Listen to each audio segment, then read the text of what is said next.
Okay, everyone, we're going to be starting our next panel session here in just a couple of minutes on state perspectives on autonomous trucking. And this is going to be an especially interesting panel given some of the discussion earlier about the different regulations from state to state and the possibility that there might be some standardized federal guidelines coming out, certainly, but right now we're going to look at what are the views of the different states. Not every state has the same perspective on autonomous trucking, although I think the ones that are going to be on this panel today have a very positive outlook. Talk a little bit about how we go about creating that positive, facilitating environment for autonomous trucking that still assures the public through some level of transparency that there's oversight and safety involved. So I'd like to introduce Alex Rudin of MITRE Corporation again, who's one of our great partners in autonomous trucking, and introduce the rest of the panel.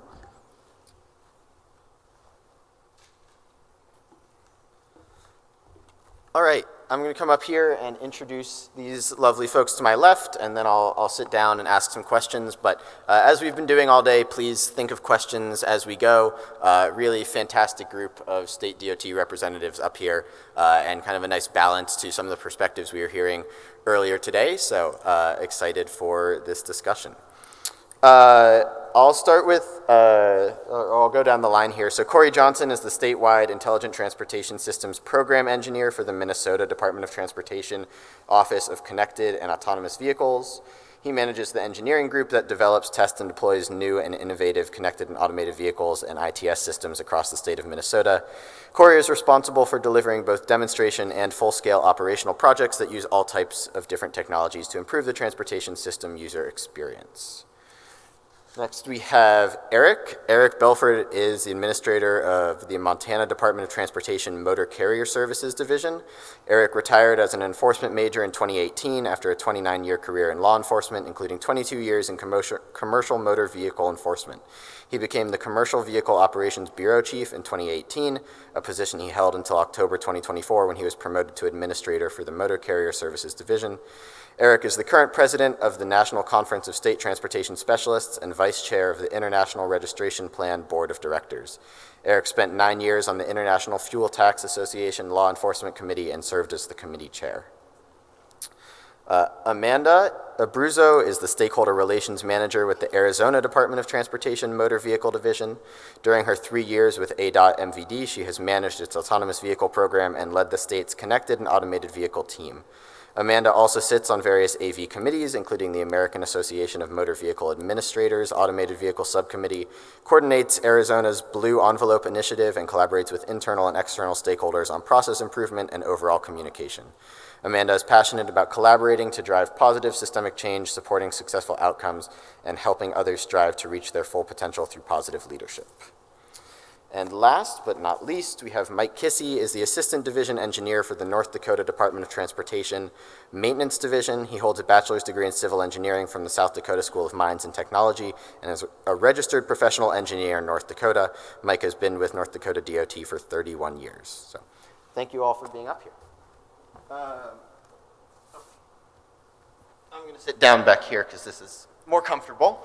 I guess to start with, I was hoping, those were brief introductions, but anything you all want to add to your introduction, but would love to hear a little bit about autonomous trucking and autonomous vehicles in your state, the current environments, the future directions, the collaborations you've had, things like that. Amanda, maybe we can start with you. We've heard a lot about these companies in Arizona so far today, so would love to hear your perspective on that. Sure.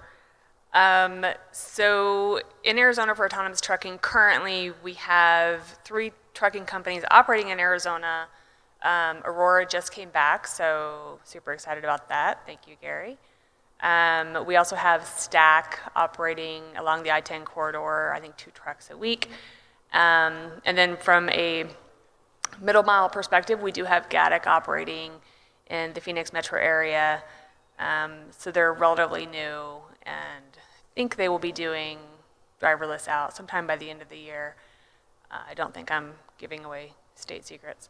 But Arizona's kind of general philosophy for autonomous trucking and just autonomous vehicles in general is, we're open for business. So we've had that philosophy since 2015, and that we maintain that.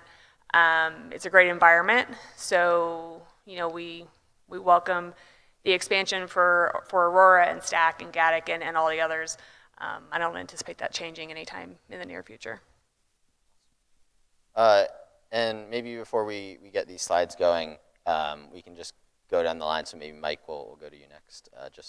We're here talking about autonomous trucking in North Dakota. So I guess just in brief, how is North Dakota DOT thinking about autonomous trucking here?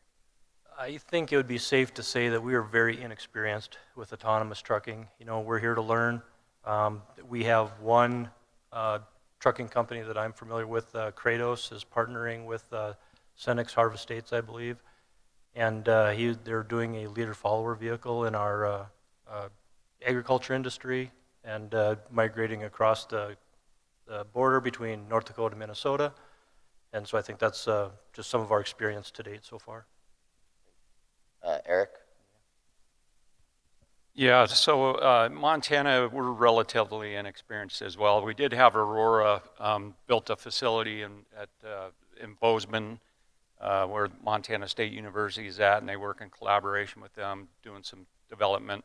So we've done some tours out there. There has been some testing in Montana, predominantly trying to test on snow and ice roads between Missoula and Clinton, Montana.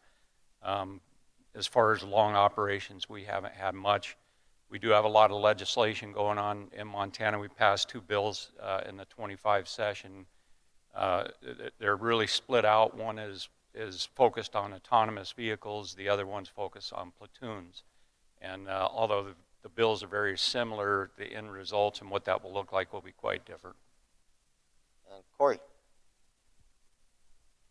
Yeah, in Minnesota, we don't have very much experience either, actually. So we have experimented, and we spent a lot of time maybe on research and development kind of activities. So we've been focusing a lot on our maintenance fleet. So we own that and control that fleet, so we can experiment all kinds of different things out there. So, but we do have a trucking platoon bill that we had established back in 2019, but not a lot of activity on that either. So it's very much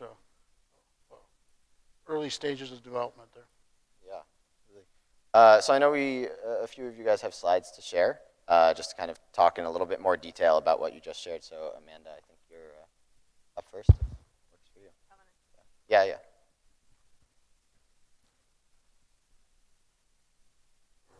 All right. Oh, there it is. Look at that. Cool. So Gary touched a lot on kind of the first couple slides. So, why AVs? Talk about safety, and what causes crashes. We know, kind of like Gary said, right, recognition errors, but they're driver-specific errors, right? So inattention, speeding, falling asleep, AVs don't do any of that. So I'm going to kind of go through these pretty quickly. There we go. But why Arizona? Well, we have an amazing climate, as long as you like the heat, which I do.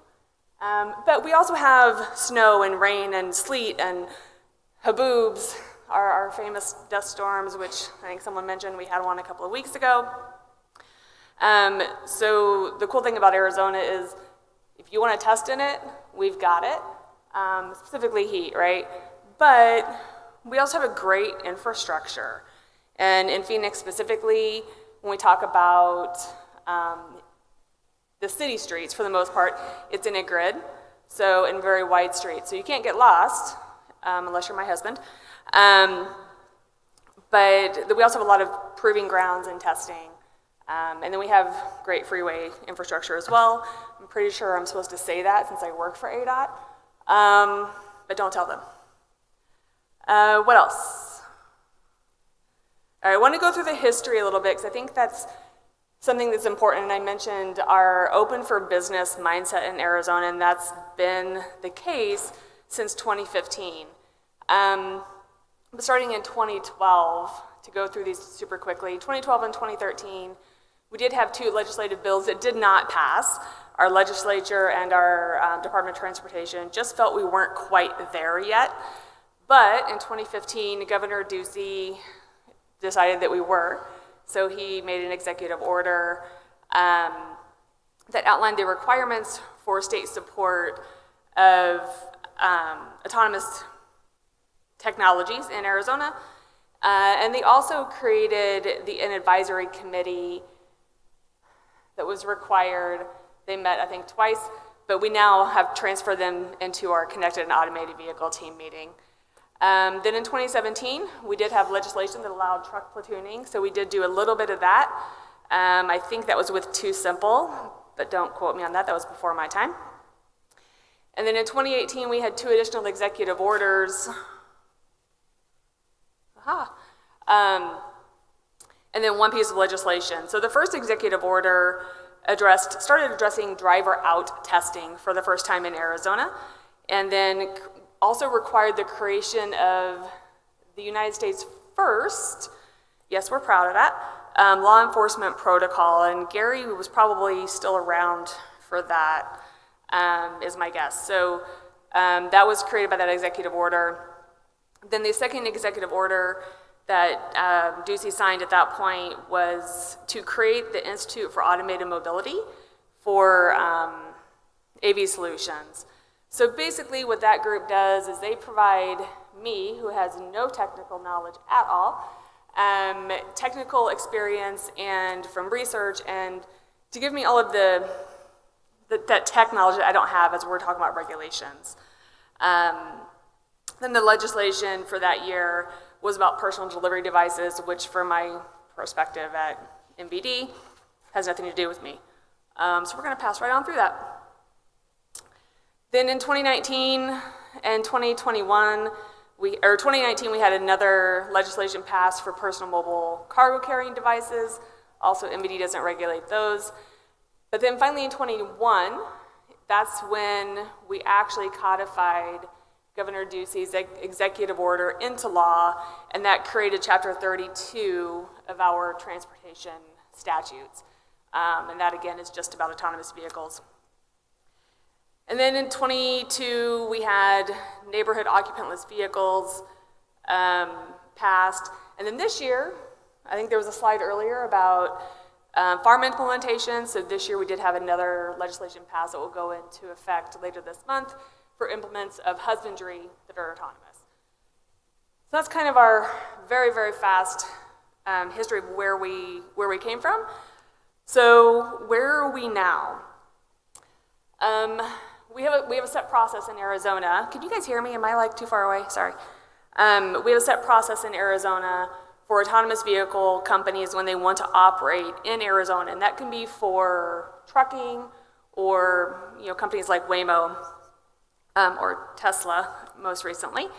What happens is they send me an email and say, hey, Amanda, we want to operate autonomously in Arizona. And I have an initial meeting with them.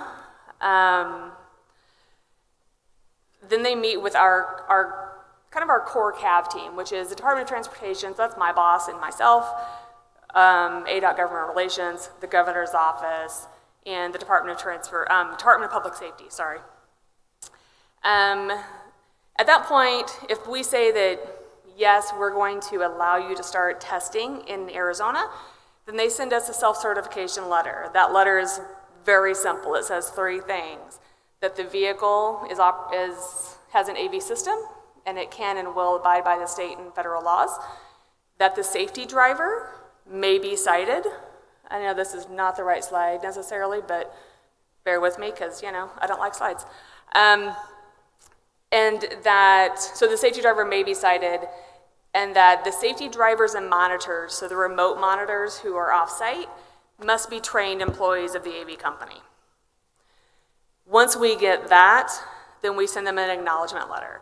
What I should be very clear with is Arizona does not issue permits. So there are some states that do. California, for example. Texas, I think, just passed a law that will be permitted, but don't quote me on that. Anyway, we don't issue permits. We say, we acknowledge that you're saying you're going to follow the law.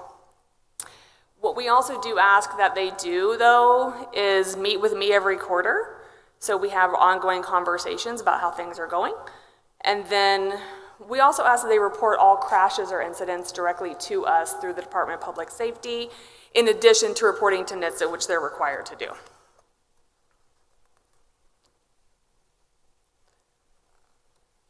Oh, look, there's who we have.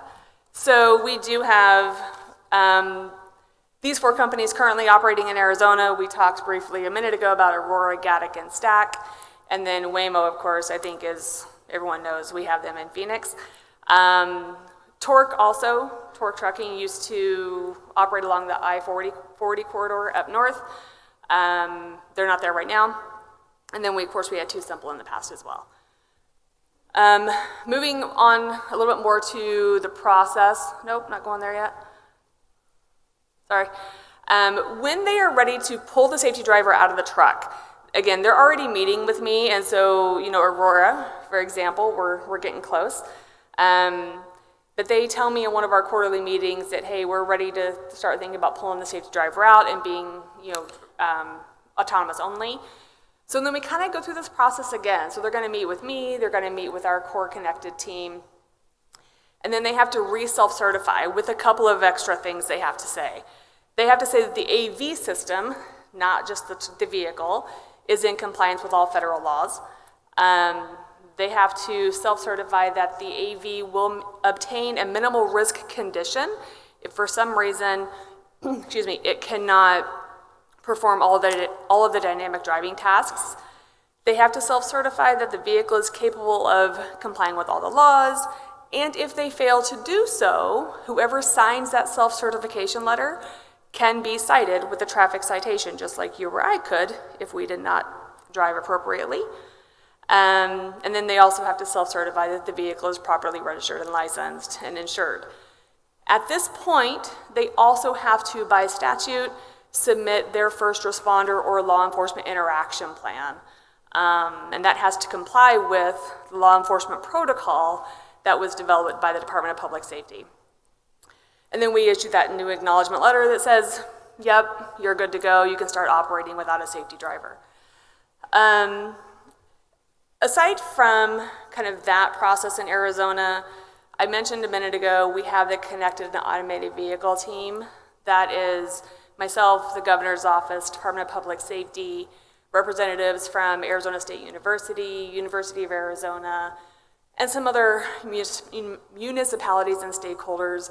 So we meet once a month, and our entire purpose really is to advise my bosses in the governor's office of possible regulatory requirements and suggestions as our autonomous program grows in Arizona.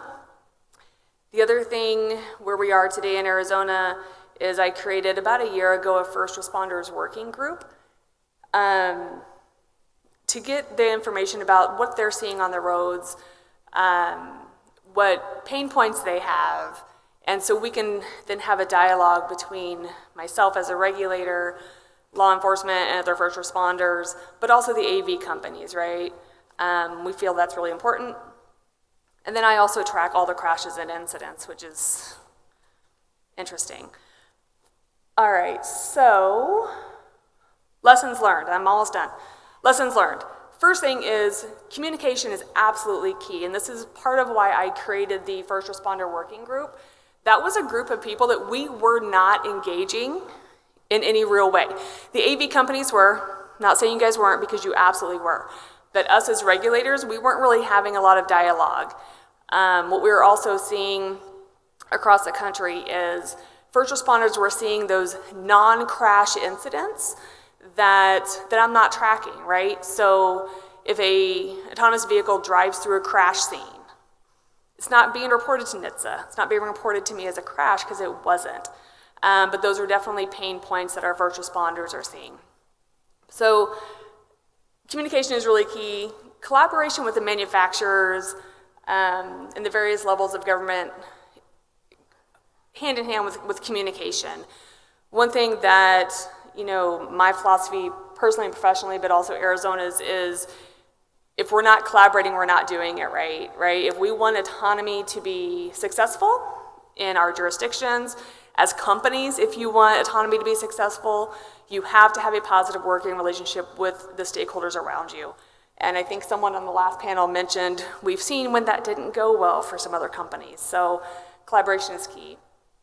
The other thing that we are working on now in Arizona is really those metrics, right? What metrics do we need to be collecting as a regulator?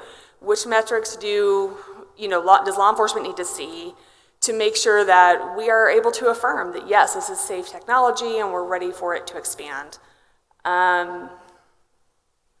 So I think those are, for us, the lessons, where we're going. We're working on metrics. I have people to help me with that. And if you have questions, I'll be right over here. Thank you so much, Amanda. So I think we'll go through the presentations from the panelists and then do questions all together at the end. So Cory, why don't we go to you?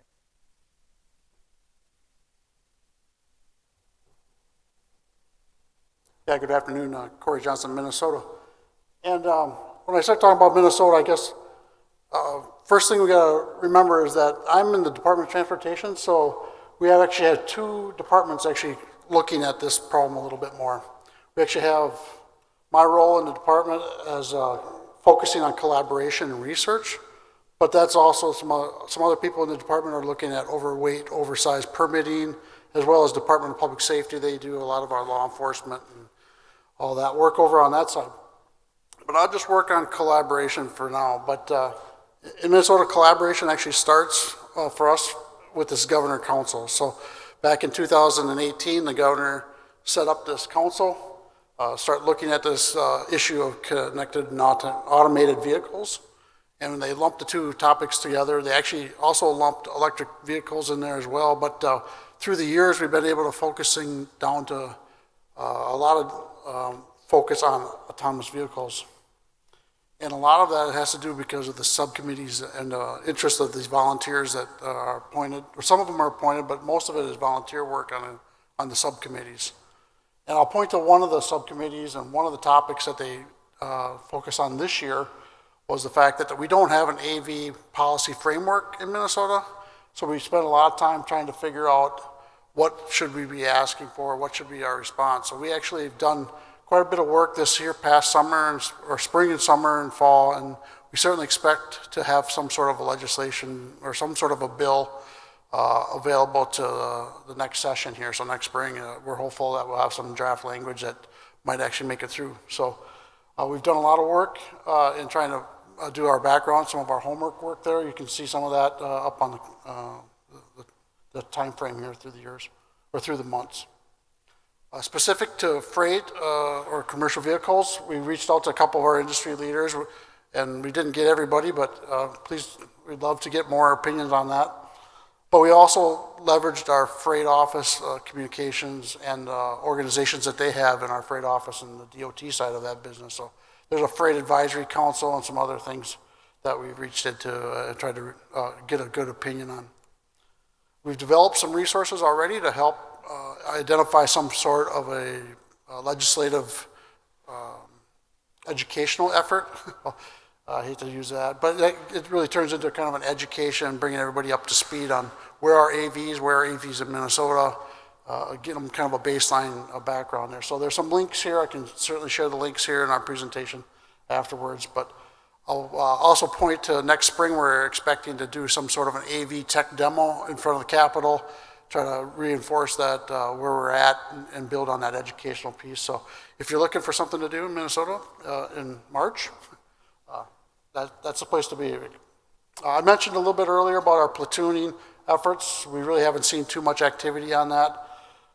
We do have a plan where they have to approve and get kind of it's not a permit, but it's a approved plan. So there is a process there. There's a website on that. Again, has a lot of information there for people that wanted to apply. We also did some demonstration projects, and I'll just mention a couple quick ones and then I'll hand it over to the rest of the panel. But we've experimented and demonstrated with some slow-speed shuttles, AV stuff that's operating in the city environments, especially at the last one there at Gomardia. You'll probably hear a little bit more from our friends at May there. But we got done a few of those projects there, as well as the final one there. We've actually, if you're looking for a platform to test and move your tech into Minnesota, we've had a lot of success leveraging our snowplow fleet. In this particular one, we have a zero visibility GPS type system that we're using today to get us to plow the roads when, if you're going on a rescue mission or emergency response, we send out 3 snowplows and 2 of them hit the ditch, and hopefully the third one gets all the way to the point and gets the ambulance or the law enforcement there. But this is a little bit better situation. We can actually send just 1 truck and it actually will stay on the road. So especially in zero visibility, that's a big problem. So, I'll end with that and hand it over to the next. Thank you. Eric, I believe you had some slides as well? No. All right. Well, thank you so much to Amanda and Cory for sharing in a little bit more detail. But we have all these folks up here. I'm happy to ask some questions, but I want to see before I jump in, do we have any questions from folks in the audience right now?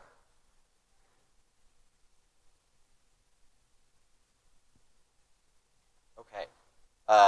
If there's nothing up front, then I'm just curious, from the state perspective, what do you all need? What is valuable to you in order to support effective and safe and eventually scaled autonomous truck deployments? What sort of, Amanda, I know you talked about collaborations, but also what sort of information is useful? What kind of supports those operations from your perspective? So maybe we'll just go down the row, Cory, starting with you. Yeah, in Minnesota, we need more experimental test casing or testing in Minnesota. Right now, we'd like to see some of those business cases in the snow and ice world. I think there's probably a niche for, at least in Minnesota, we kind of see, we take some ownership in our winter operations. So maybe that's an area that we can move over to. So I'd love to offer that to the industry and the community to test in some of those terrible weather conditions in Minnesota. Yeah, very, very similar in Montana. First and foremost, we would love to see some type of framework for government or federal oversight, which would really be helpful. One of our biggest concerns is making sure that we're acting. We want to be open and friendly to autonomous development in Montana. So obviously what we'd like is to have some type of collaboration with the developers. Transparency is really important to us if we know what's going on in our state. Particularly, more than just the snow and ice, we also worry about the mountain passes, and that's always a problem in Montana. So having some type of collaboration, knowing what the case studies are, what the problems, when they arise, what they were, how we reacted to them, and how the public reacted to them. And then last, but not least, is more education for the general public, because there's a lot of distrust about this technology. I'm a fan of it personally, but the vast majority of the public just doesn't know enough about it, and that creates a lot of paranoia. So that would really help us move it forward. Yeah, I agree. Is that the answer? No, I think all of that is absolutely right. I was going to mention federal oversight. We definitely need that, and education is key. I think one of the things that I think is really important for me does go back to communication and that transparency. If we're not having open dialogue, things are not going to move forward smoothly for anybody, especially the public and the regulators. So I think all of those are spot on. I was going to just share a little bit more information about North Dakota, and it may touch on a response to this. So in North Dakota, we want to be very technology friendly. Our legislation already allows autonomous driving, humanless, on our roadways, and we just require whoever's interested to submit a plan to us, very similar to Minnesota. And we collaborate with the Highway Patrol, so the DOT and the Highway Patrol will review those plans. And we just ask that whoever's submitting those, they continue to, the items in our legislation is minimal risk condition. And so there's an operation plan. We make sure that it operates at a minimal risk condition, and we evaluate the level of autonomy and the security and safety for the public that goes along with that. The folks who apply, we ask for the route that you're going to take. A lot of the routes that we have right now are not high-density routes. A lot of them are on county roads, and so we ask for the routes. We can review the route, and then, like I mentioned, Kratos is in our beat, agriculture. Yeah, absolutely. A couple of you mentioned public trust and public education. So maybe, Amanda, this is more directed at you, but would love to hear if other folks have thoughts. What have you all done in Arizona that's been helpful from that public education perspective? Are there like ways that you've been able to solicit feedback from the public? What have you seen that's been helpful to addressing some of those concerns? The one thing that we push really hard when, especially when a new company is coming into Arizona, is making sure that they are doing that public outreach. As a regulators, we don't really feel like that's our responsibility. However, we are definitely encourage the companies to do so. We also connect them directly with the Institute of Automated Mobility, and because a lot of their job too is from that technical aspect, but also the collaboration with industry and commerce. So those are really important. My phone number and email are on the website, so people email and call me all the time, and the public, which is great. So when I do get phone calls from the public, I use that as an opportunity to educate them on what autonomous driving is and what it is not. One of the big things that concerns people have is safety, and when we see news articles about an issue, right, it's always, Waymo was involved in a crash. Yep, sure was, but you know whose fault it was not? It was generally not the autonomous vehicle. So, people will call me and ask about, talk about how it's not safe, and I give them the stats because I always have those handy. So. And I guess in a similar vein, Cory, you mentioned that you all are looking to do this workshop or summit early next year. I guess even before you see widespread autonomous trucking or autonomous vehicle deployments in Minnesota, what's the value of those sorts of events to bring stakeholders together and educate? Yeah, I think we saw a lot of value early, especially when we started our office. Right now, our office started way back in like 2018 with that governor council, and part of that conversation, we were like, well, we don't build the technology. Where is our place in this discussion? And it really turned out to be our place was demonstrations, trying to show people what technology can do, what technology can't do, kind of defeat that fear right away at the beginning and say, you get the hands-on experience with something, it looks a lot safer than hearing about robot driving around the world and whatever crazy thing you can come up with. So yeah, the demonstrations were very important for us. In fact, they still reference some of our earlier demonstrations. For some reason, that's what people really remember, is when they get that experience, that hands-on experience, and said, oh, I took that ride on that slow-speed shuttle. It was doing 10 miles an hour down a city street, but 10 miles down a city street, they still remember it for 5 years. So it was pretty impactful. Going back to the panel with Richard and the developers earlier, we heard from Gary and Aurora that the kind of business opportunity really drives a lot of their expansion. And Kevin, you said the same thing about the Atlas Energy partnership. And so I'm curious for all of you, what are kind of the big industries in the state where you see autonomous trucking potentially having an impact in your region? Eric, maybe we can start with you on that one. Yeah, I mean, Montana, we're a big agricultural state, and they're struggling right now.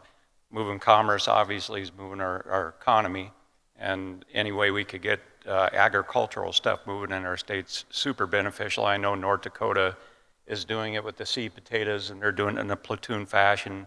There's so much to learn about this stuff right now. They, especially in platooning, they all look so different, the business models, but that would be a great start for us. And a lot of that agricultural stuff is moving beyond our state line, so it isn't just a Montana thing. Yeah, I guess I can just echo that. It's agriculture and freight. I think our number one item here is agriculture, and there's a small staff moving product from field to stockpile to manufacturing. And so I think we really need to work on our agriculture industry. That's our first and foremost. Amanda, Cory, anything to add? So I mean, I think in Arizona, we are in the Sun Belt, so that freight corridor certainly, we have a little bit of a potential roadblock on the west side of our state. Hopefully, with some federal regulations, that opens it up a little bit. But I think too, in Arizona, I'm personally excited about the Gaddics of the world who are doing that middle mile piece. I'm excited to see where that goes in Arizona. Yeah, and I'd support the agriculture business model. I think that's a great one. Another one that we kind of found in one of our R&D projects was in Grand Rapids, Minnesota, kind of a smaller rural area, a really need for trip on-demand travel for healthcare, for around the regional area, people that aren't served completely or underserved maybe from a transit perspective. That rural transit business area has a lot of potential for us, I think. I think we're going to hear a little bit more about that in the next session also.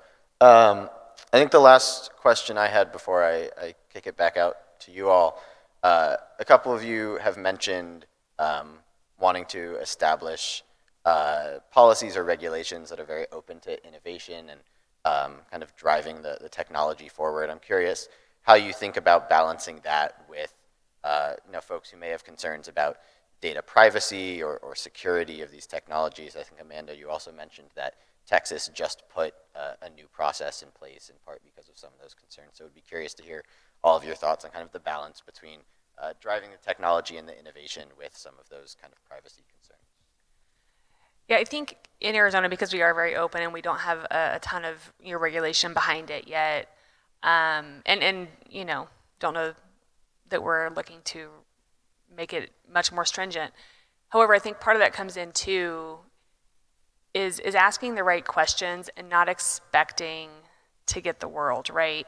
I think as regulators, we have to be cognizant of there are going to be some proprietary pieces of information that we shouldn't have, that we're just not going to get, and finding ways to work around that and be able to ask the right questions, and not asking questions and not asking for information just to say that we have it and are asking for it. So that's, again, when I talked about in Arizona, we're working on developing the right metrics, and with my partners, and Alex is helping us with that as well. Figuring out what metrics we actually need, and as opposed to what we just think would be cool to know. And we're still developing that. I think as an industry, as regulation and across the board, we are still in the infancy in that. So thank God I had smart people like Alex and Jeff Wisher, who's on our team, to help us move in that realm. Anyone else thoughts on? Yeah, I guess I can add a little bit. This is where the Governor Council for Minnesota really helped us out a lot. One of our subcommittees that I had quickly shown up there on the screen, one of the other subcommittees was actually a data privacy committee. And it really opened my eyes when we started that subcommittee, maybe right away. I guess that's one of our longest standing subcommittees. But I was coming from the perspective of a DOT engineer. We'll do an R&D project. A lot of times they give us a lot of leeway with our privacy solutions. We'll call it that. But then when you start thinking about scaling and rolling out legislation, I'm definitely at the infancy of it, and there's a whole nother world that we weren't even exposed to, where that subcommittee, we could then pull in all those other perspectives and at least prevent ourselves from doing some probably some harm actually at that point early in our development of putting something out there that we didn't fully understand. That subcommittee continues to work and definitely surprises me every time they talk about something another topic I had no awareness to. So from a DOT perspective, that was a huge tool, huge knowledge building area for us, but certainly we're not done, not even close to done in that world. So more to come in that, hopefully next year, years to come. Yeah, I guess all I could add to it is, from the Montana perspective, we're just entering these conversations. We literally just passed a bill, and that bill is requiring us to engage stakeholders. And so when we initially start these collaborations, most people's mindset is simply like writing the rules. Are they going to require a permit? When are they allowed to travel? Where can they travel? But when you start getting into security stuff, that's when, and we learn that in just about every program we have, that's when things start getting a little bit tricky. And to me, that's a perfect example why having some federal oversight with some general guidelines on what we should be expecting as a jurisdiction would really help go a long ways in helping us. I really don't have anything else to add. So, any questions from folks in the audience for our lovely state DOT panel?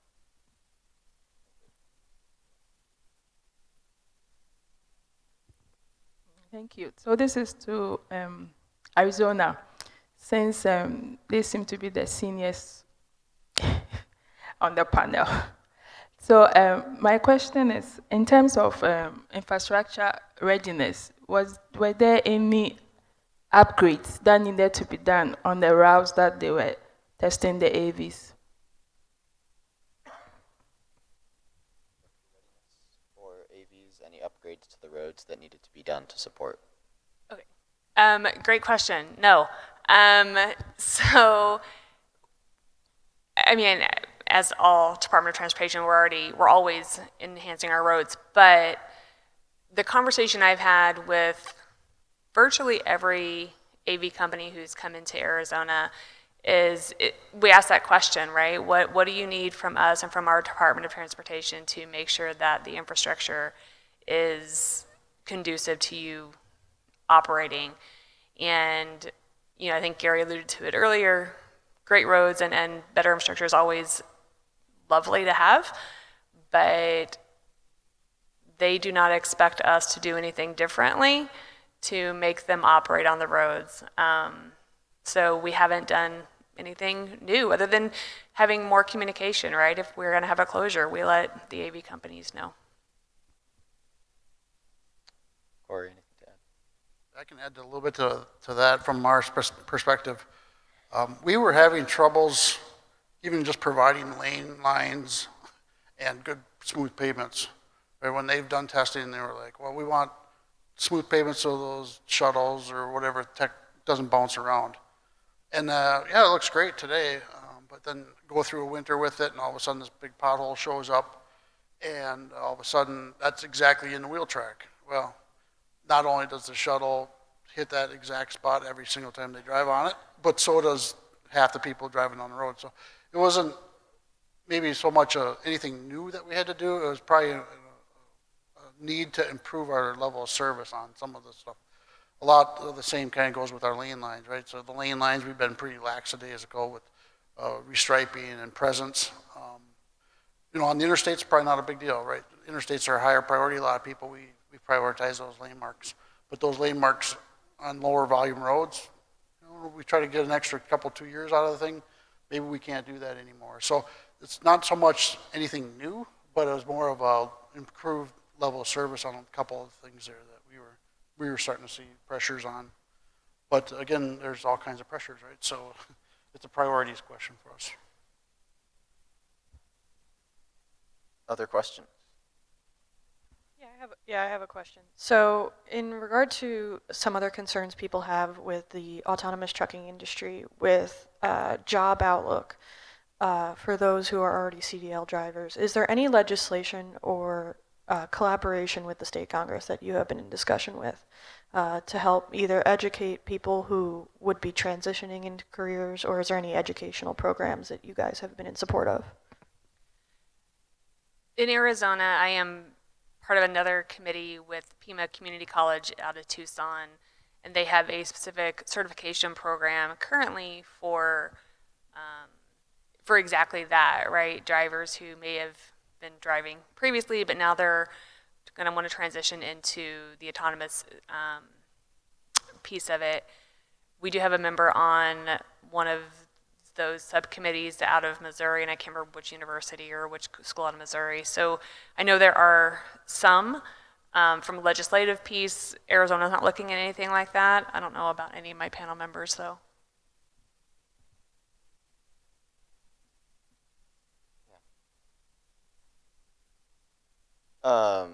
I guess, just following up from that, Eric, I'm curious if having Aurora partnered with Montana State University has led to any kind of developments in that space in terms of education or workforce growth or anything we've seen like that. Yeah, to my knowledge, it hasn't as far as the driver side of it. It certainly has with the education piece and the engineers. So, and I'm sure somebody from Aurora could probably expand on that a little bit more. Other questions in the audience?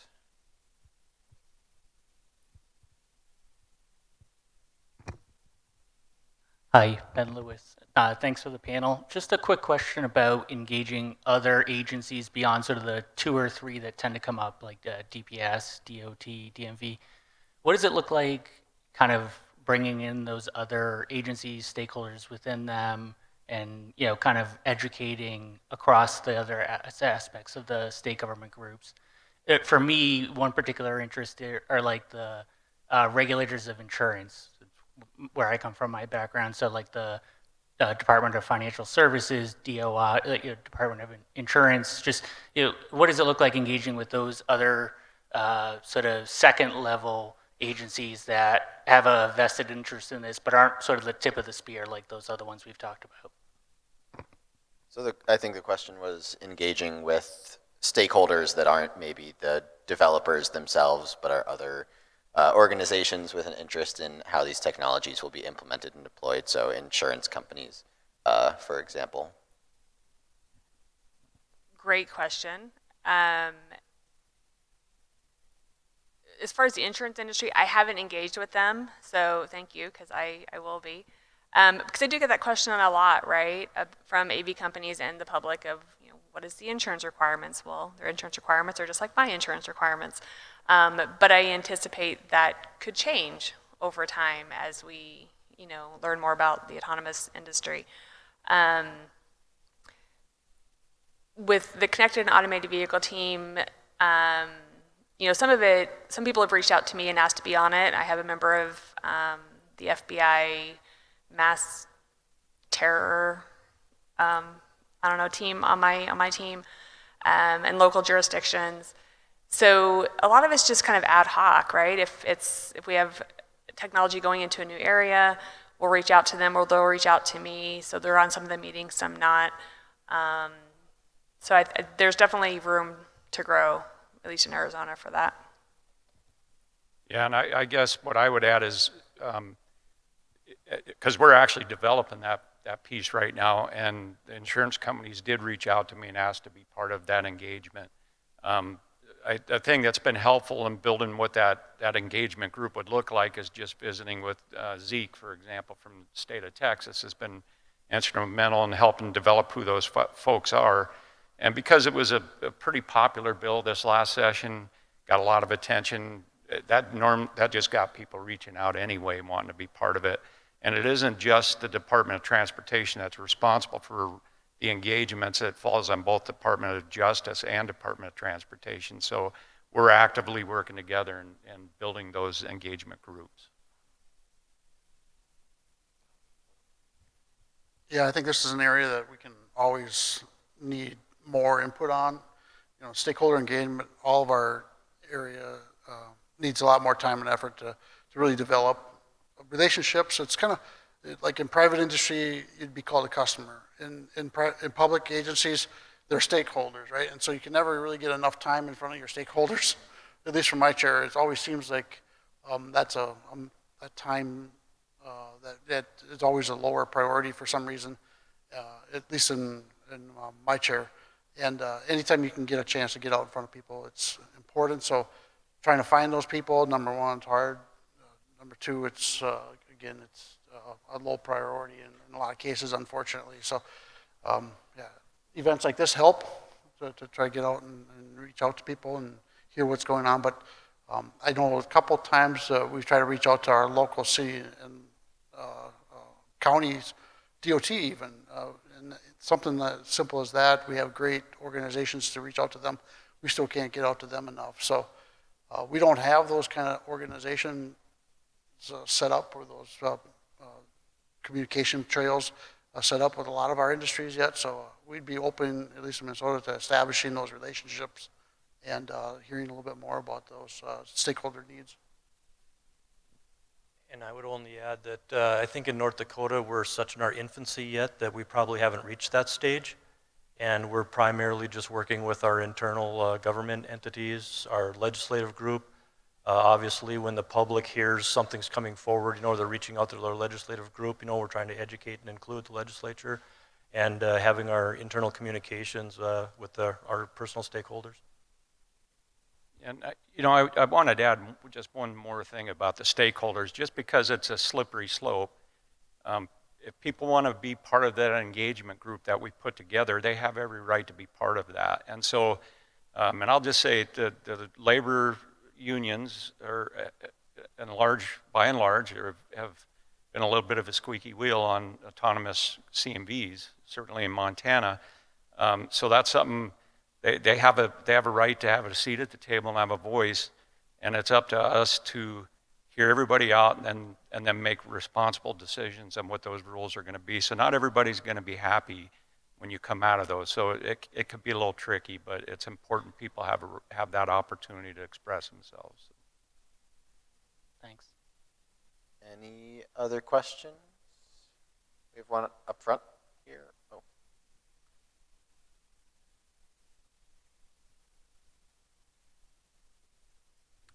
Thank you. I'm a little concerned that some folks here have talked about kicking it to the feds and having federal regulatory framework around autonomous vehicles. My question is, what framework are you looking for? Because in my experience, whenever the feds get involved, two things happen. The lobby groups go to town, and the lawyers make a lot of money, and it gets kicked down the road for 2, 3, 4, 10 years. What's wrong with the states taking the lead in doing what's right for them at this point in time? I guess my question is, what are we looking for from the feds? Eric may have a better opinion. The answer is I'm not 100% sure. What I will say is I think a lot of states have done a very good job of taking, the lead because they've had to, right? Arizona, Texas, California. And I think when we are talking about companies like Waymo, like ride sharing, cool, that's great, because they're not crossing state lines as much, right? But when we are talking about trucking, that's already largely regulated by the federal government. And I'm not sure who it was earlier that used the word patchwork, and it is, right? And so right now, autonomous trucking in Texas, Arizona, you're good to go. New Mexico, I think it's maybe a little on the fence. California is a little more tightly regulated. So my perspective, in order for autonomous long-haul trucking to really take off and be effective, we can't have that patchwork, because the corridor has to get from coast to coast if we're going to make it a real thing and make it profitable for those companies, and then potentially cheaper for us as consumers, which I think we would all be happy with. That's my answer, non-answer. I don't have a better answer. That was fantastic. I guess And that's the point. I mean, the trucking industry is one of the most regulated industry of all the industries out there, and it's for that reason. It's moving all across the country. It impacts our economy.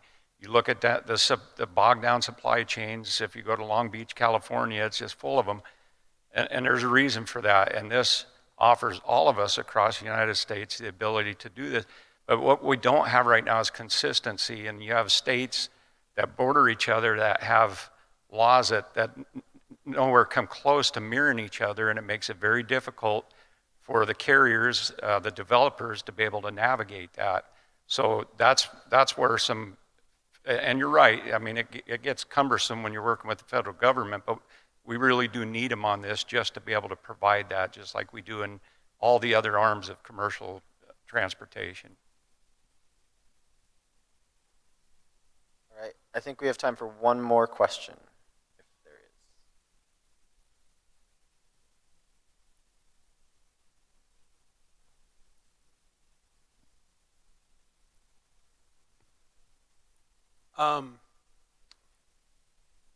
In describing, I guess, Arizona, because you're the most far along this process, the approval of approving different companies, you use the term self-certify quite a bit, which I will admit concerns me. But is that primarily because this is so technical and so much proprietary information that you do not have access to, that you really didn't have a choice?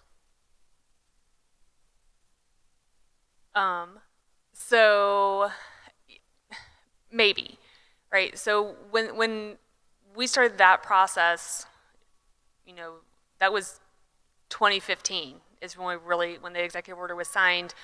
So we've been doing it since then. So super early in the infancy. So yeah, I think that is a lot of it, right? We as regulators generally, at least in Arizona, can't speak for everybody else, we don't know all of the ins and outs of the autonomous technology.